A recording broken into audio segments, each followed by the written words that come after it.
Hello, everybody. Welcome back to the NBA Front Office Show. What a basketball weekend we had. I'm Trevor Lane. You can find me on Twitter at Trevor_Lane, over on Instagram at Trevor Lane NBA, joined by Keith Smith at Keith Smith NBA. Keith, I will freely admit, and I'm sure this is no surprise to you, I went into yesterday greatly hoping that your Celtics would go home, but I also had the mindset and I talked with Ron Gutterman about this. I said, you know what?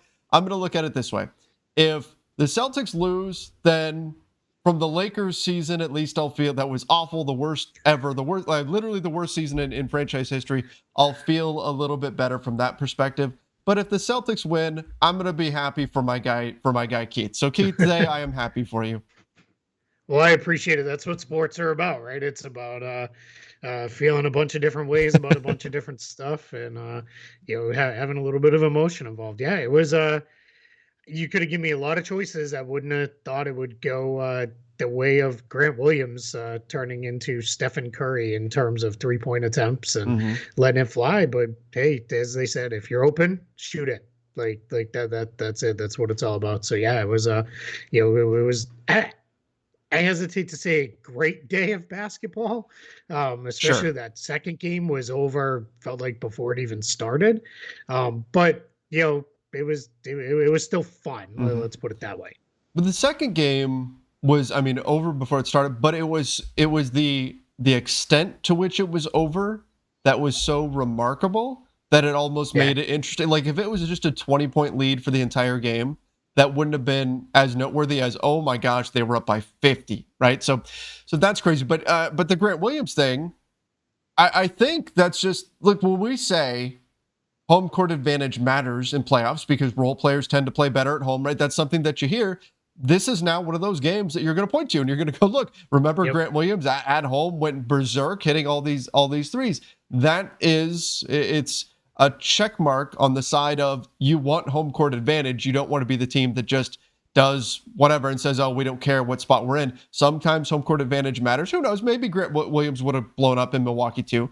But I think it's one sure. of those situations where you can say, look, role players play better at home, and this is just a great example of it.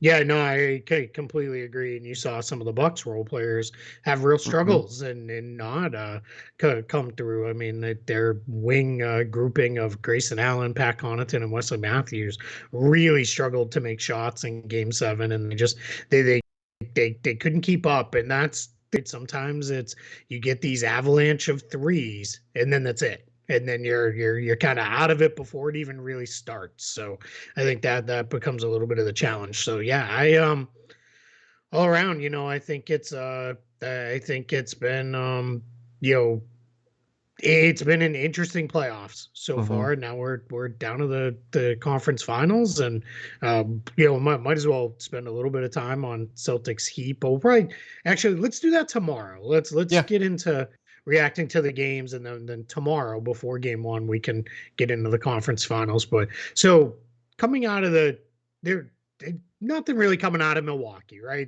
Sure. They're gonna come back. Chris Middleton healthy. They'll be back. They'll be a very good team again next year. In the other series, though, Phoenix, we Oh got my. questions galore all of a sudden coming out of there.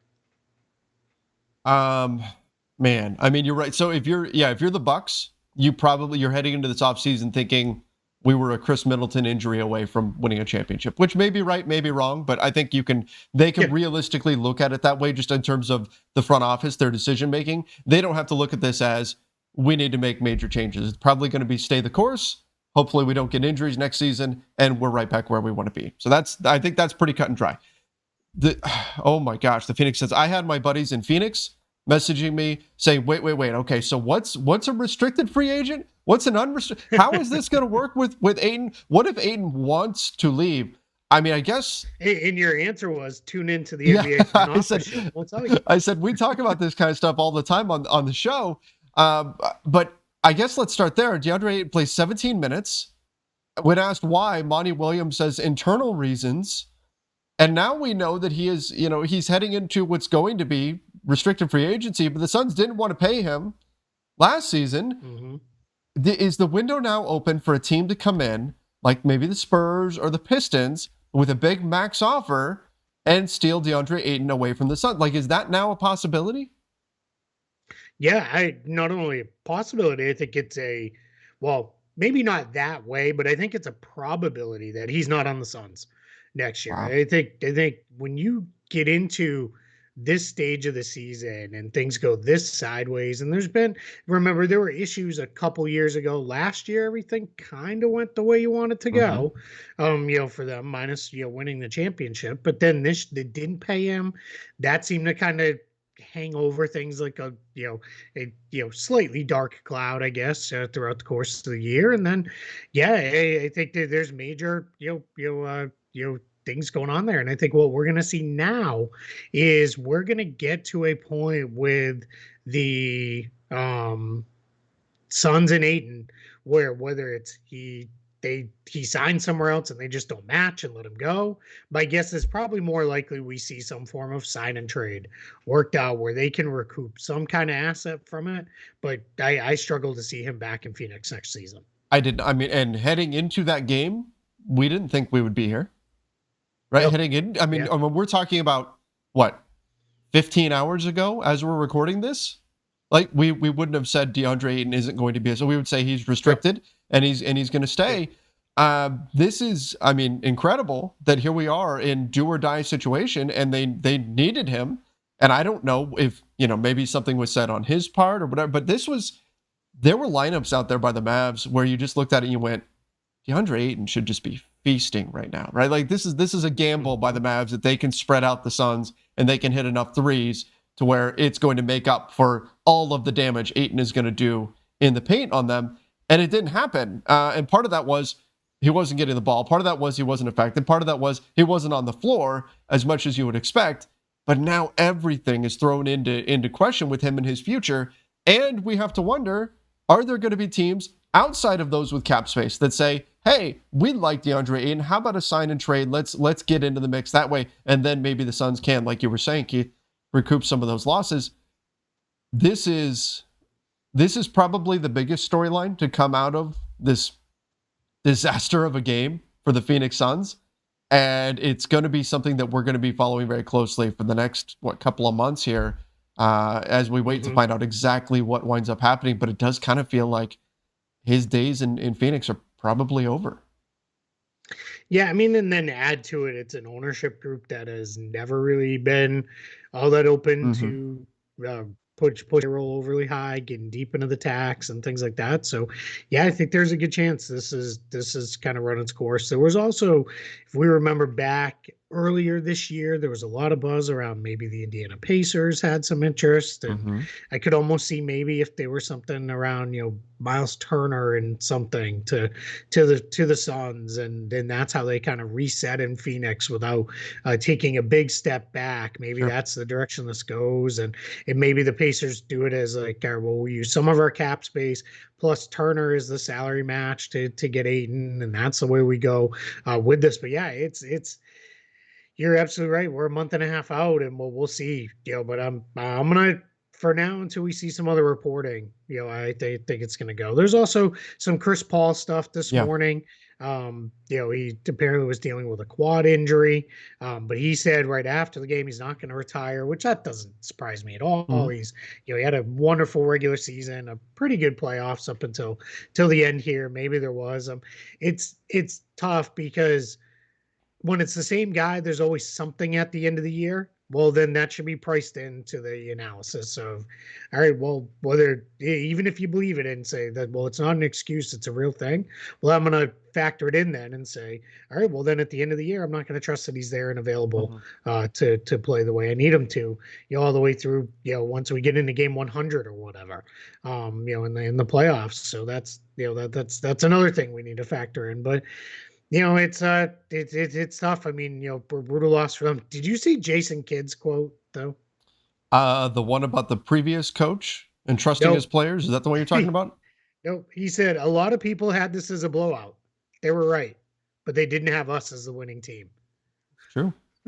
I love it. What's the stat was, and they mentioned this on the broadcast multiple times, but like 77% of the time the home team in a game 7 wins. Yeah, And so it's way up there. that takes me to the I think maybe if we pan back from the individual players, the big point here. What the hell was that? I Yeah, mean, game 7, you're the best team in the NBA through the entire season. You're at home in front of a rowdy home crowd that is pulling for you. What the hell was that by the Suns? I mean, it was like they looked like they yeah. wanted to be anywhere else. And that's where I think we need to ask the question for the Phoenix Suns. Do you look at that one game and say, oh my gosh, something is terribly wrong. We need major changes this summer. Or do you say, we were the best team in the NBA and we had one bad night? How the Suns approach this offseason is going to be fascinating, because that was disturbingly bad to a degree that I don't think we've seen in a while, in terms of a team just not looking like they were either prepared or wanted to be out there. Something was going on there with the Phoenix Suns.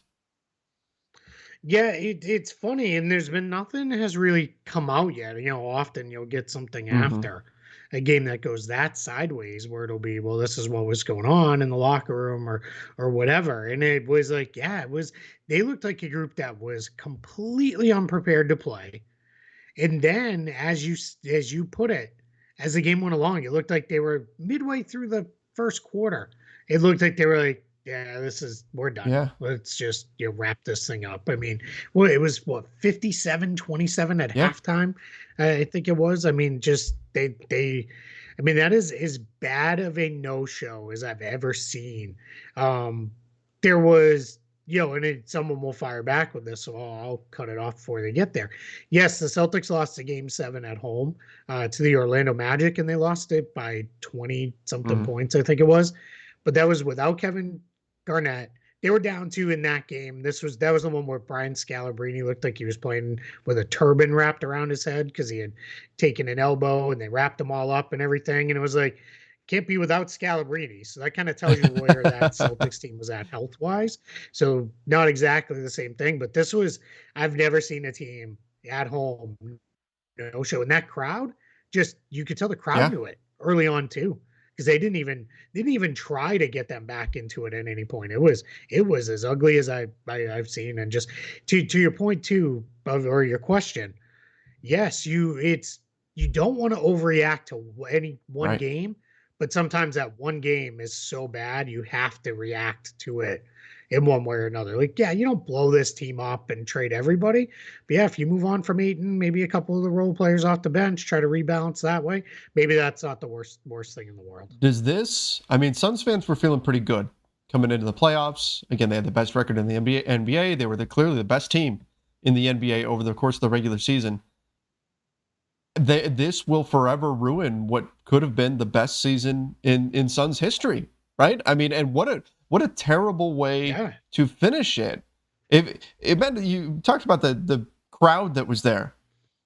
Whenever they showed pictures of the crowd, they panned over to the crowd. You could almost see by their expression that they're sitting there thinking, I paid how much for this ticket for this, Yeah. right? For games. I mean, that was through the roof. One guy's painted in all orange and everything, and the team just completely no-showed like that. So what do they do? Do you just move Ayton and that's it, and that fixes it? Or do you see larger changes here coming for Phoenix? Yeah, I don't think we're gonna get I don't think Paul or Booker or Mm-hmm. Bridges go anywhere, and that's the rest of your core, right? And you would have presumed at some point Aiden was a part of that. But yeah, again, I think he's gone, and you rebuild or retool, not rebuild, but you retool and reset with the guys you have coming back, Paul, Booker, Bridges, and whatever you get in and Aiden. That's why it's got to be a sign and trade to me, because you can't just replace them, right? They're still salary and payrolls too high to make that a reasonable option. So yeah, I think that's what you do, and then you kind of go forward from there. And any of the bench guys, or even Jay Crowder, like, yeah, I'm out there making calls today. Like, hey, what do you think? It looks like you could use a 3-and-D wing forward guy. You interested? And just see where it goes, because yeah, it's you can't just run it back. Yeah. Now, and then yeah. But all right, let's Yeah. move on because this is starting to get into Yeah, sad it is. corner, It is. and that's too Let's much. talk. We're going to talk a lot of Mavs tomorrow when we're Yeah. previewing the conference finals. So just real quick, one question though on the Dallas Mavericks. It's Spencer Dinwiddie. I mean, he was fantastic. I mean, just absolutely incredible. And of course, we'll talk a lot more Luka and everything tomorrow. But Spencer Dinwiddie was so good. It got me thinking during the game. Do the Mavs just look at the guard position next to Luka as if Jalen Brunson, something happens, maybe it's a sign and trade, maybe some team just blows them out of the water with a crazy offer, whatever it is, Jalen Brunson isn't on the Mavs next year, which I don't think is the most likely outcome, but let's say that's the path we go down. Is it just Spencer Dinwiddie? Here you go, step in. This is your role now. Yeah, that's tough because I still think he's a little bit better when he's out there by himself than when he's out there with Luca. But that said, like, yeah, now I do think they make the finals. Jalen Brunson's not going anywhere. I don't think Jalen Brunson's going anywhere anyway. But if you make the finals, Mark Cuban already made that mistake once, right? He let guys get away from a well, it was an actual title team. But yeah, I don't think he's letting guys just sneak away. But regardless, this now I think shows Spencer Dinwiddie's value to the team for sure. And how about Spencer Dinwiddie, man? His incentive laden contract paying off. He came up big. With this one, earns a little over $570,000 for making the conference finals. He'll get 400,000 more. Okay, let's jump over to the Memphis Grizzlies. Reports are that they're looking at giving Ja Morant the Supermax. I mean, the only reason why that even raises any eyebrows, because obviously Ja is an incredible player, and of course he would just, yes, he should get the max. But the Grizzlies have been really good without Ja too, and there have been some, and this has been a growing thing. Some people say they're actually better without him. Does that give you any hesitation whatsoever to actually give Ja this contract? Nope, no, not even a little bit. Just give it to him. Put all the language in there that qualifies him for the Supermax bump. Everything. Just give him what he wants, and off we go. Yeah, agreed. It's been a great season for the Grizzlies. They went home a little earlier than, of course, they wanted to, but they're a young team, up and coming team. They were a lot of fun to watch this season, and Ja Morant is a huge part of that. I wouldn't say moving forward into the future, oh, this team's going to improve by not paying Ja, by getting rid of Ja. I don't think that's going to be the case. So, yeah. And it just sends a really bad message to all the other guys on the team, any future free agents, anything like that. No, yeah, you take care of them, and that there's just noise in there. I have maintained for months now that it doesn't tell the story that they're better without Ja. It just tells the story of how deep they are anyway. Like that's the main thing. Yes. Yep. I think you're 100% right on that. Grizzlies fans, don't fall into the trap. Don't look at this and say, oh, we can get better if we play without Ja. Ja is fantastic. Keep him, please. The 76ers, they made short work of that rumor. They say they are keeping Doc Rivers, Daryl Morey, saying that he will be their coach next season. I've seen a lot of Lakers fans who are breathing a sigh of relief. A lot of part of it is not just Doc. Part of it is who he's coached for in the past, I think, left a bad taste in the mouth of Lakers fans. But sounds like Doc Rivers is going to stay with the 76ers. Again, things can change during an offseason, but right now it sounds like the goal for the 76ers is to head into next season with Doc Rivers as their head coach. Is that the right decision over hiring say, Mike D'Antoni or something like that, who seems to be a popular candidate in Charlotte? Just something else we should talk about. Please make that happen, basketball gods. Yeah. We'll do that very, very quickly. Yeah. I don't think that's the best idea for the Hornets as their overall franchise goes. Shh, don't tell them that. But I want it to happen because they would be wildly fun. And LaMelo Ball, we don't do a lot of fantasy basketball advice here, but when we do, I think we give out pretty good gems. Jordan Poole, anyone? Yeah, that's right. go draft LaMelo Ball like first, because his numbers would go through the roof playing in Mike D'Antoni's system. Mhm. Like he'd be, absolutely incredible, and he's already really, really good. So yeah, so want that to happen. On the Doc Rivers side, yeah. There's a report today by Sam Amick at The Athletic that says, if Doc Rivers wants to coach the Lakers and the Lakers want Doc Rivers, maybe they could do a trade. Mhm. He also says the Lakers should not be giving up any of their assets for a coach, and he's absolutely right on that. Also, the NBA they don't really want coaches to be traded. Right. That was kind of a one-time thing. So I don't think my guess is Doc's just going to be back in Philly. And a big part of that too is I don't think Philly wants to pay him to not coach them. So it would have to be really one of those where, all right, we're letting you go to go coach this team, and you're forfeiting all the money we owe you and everything else. And I mean, the real reality is, as our friend Chris Haynes reported, Ty Lue, represented by Clutch Sports. So I know you probably got a 8-part video series coming out pretty soon on why he'll be the next Lakers coach. Yeah, that's definitely coming. So that's going to be happening. Tune into the Lakers Nation YouTube channel for that one. No, for Lakers Nation, we had stuff on Russell Westbrook today. That's a whole other. Yeah. Oh my goodness. Yeah. That same piece. Which, you know what? Can I say something on this whole thing? Yeah. Real quick, because people are getting a ton of jokes off and laughing at the Lakers about the Westbrook stuff. What are they supposed to do? Come out and say, we have to trade this guy. Yeah, He sucks and he's a horrible fit. Of course they're going to ask the coaches they're interviewing, like, hey, how would you make it work with Russell Westbrook? And of course they're telling people like, hey, we don't necessarily need to trade Westbrook. I mean, the Phil Jackson stuff's a little weird. I already said my part on that. Yeah. Like that part's a little odd. But yeah, I don't I don't get this whole let's beat up. Oh, look, the Lakers are stupid. They're gonna keep Russ. I mean, you don't go into the offseason saying we have to trade this guy. He sucks, and the whole thing was a disaster. Like you're trying to keep any value you have remaining there.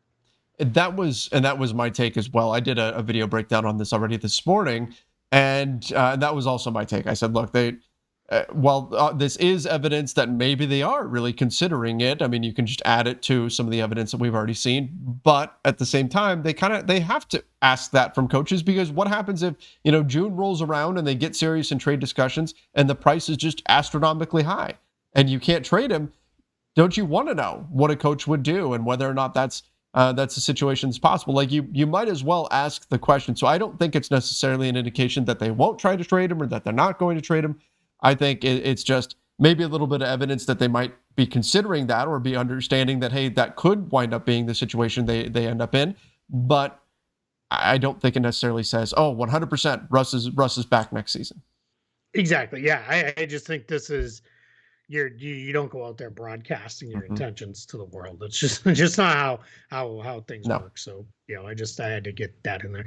One last thing from that Sam Amick piece over at The Athletic, go read it if you have a chance. Sacramento Kings, he drops Monty McNair is entering the final season of his contract. That's the Kings general manager. And that it was actually discussion with coach candidates of, hey, what happens, here. There's been no talks of an extension or anything like that. So Kings remain doing Kings stuff, I guess. That's the takeaway headline from that one. Oh boy, Kings. Let's jump to Karl Anthony Towns. He underwent several postseason surgical procedures. Now we've got the list here. Surgical procedures on right knee, left ankle, left wrist, right middle finger. No word on how that injury came about, but you've got a lot of surgeries there for Karl Anthony Towns. I mean, I would imagine they all sound like things that should be okay for next season, but still not exactly what you want to hear about your big man who is in his prime, that he's undergoing this many surgeries in the offseason. Yeah, I mean, you hope that this is one of those get it taken care of and everything's okay and we move on kind of things. But yeah, I mean that's like the stuff you hear after someone's in a car crash, like all the problems that they had. So hopefully, but it was pretty clear by the end of that Grizzly series he was not moving around well at all. He was really struggling. So get him healthy, get him right, and let's go and get back to this next year and try to keep things moving forward for Minnesota off what was a really nice step forward season for them. Yeah, they had a fantastic season, and the next season they'll be back at it with or without D'Angelo Russell. We'll have to wait and see what happens there. Keith, we have anything else for today? I think that's everything I've got on my. I think we're good. I think there was a couple topics out there that were somewhat in the news that we're purposefully skipping over. Yes. So we'll move on and let other people say their parts on those. But we'll be back tomorrow to break down the conference finals. We'll also be back. We will figure out a day this week. Both our lives are starting to settle back into more of our regular routine and normalcy. So we'll figure out a time to do some playback again, probably for the Western Conference Finals. But we'll figure out a time to do that. I was all set to pop in with you guys, and then we had horrible thunderstorms here that knocked out our power for a while last night. So I didn't want to be in there. It's kind of floating in and out as the power was popping on and off. I will propose Wednesday for game 1 of Mavs and Warriors. Tentatively, let's do it. Okay, so everybody watch. I'm going to put the link in the description down below. You can come join us over on playback. And we'll do a live play-by-play on that. Maybe I can talk Ron into jumping on for some Celtics and Heat games with me, because those would be fun to do too. I know you're locked in during Celtics games, so we won't try to pry you away from that. And now too, there's starting to be. I desperately need to get a haircut, but there might be some shades of superstition creeping in now that I'm a little nervous. So so we'll see. But it's I don't I can't change things up now, man. I gotta keep running with it. You know how it goes. How long have you been wearing that shirt for then? No, this shirt is today out of the drawer. But this shirt's for you because it actually says "We beat LA." Oh God. And here I said I was happy for you to start the show, and then all right, I see how it is here. I had to. It was the top clean Celtic shirt on the pile. So out of the drawer it came. But it's had to today, man. You win a big game 7 and you gotta come back. So yeah. Amicable tone changing on the front office show here. All right, everybody. You know what's funny? We have a review. We'll read it next time. That talks all about how, despite Celtics guy and a Lakers guy, like how well we get along, you wouldn't even be able to tell, and all that stuff. Well, that lasted basically one full season, so that's good. Oh man. All right. Well, you know what? Speaking of reviews, please leave us a review over on Apple Podcasts, 5-star rating too, preferably. We would certainly appreciate that. Great way to help out the show. Subscribe to the YouTube channel. Don't forget to turn on those notifications. Till next time, everybody. See ya and stay safe.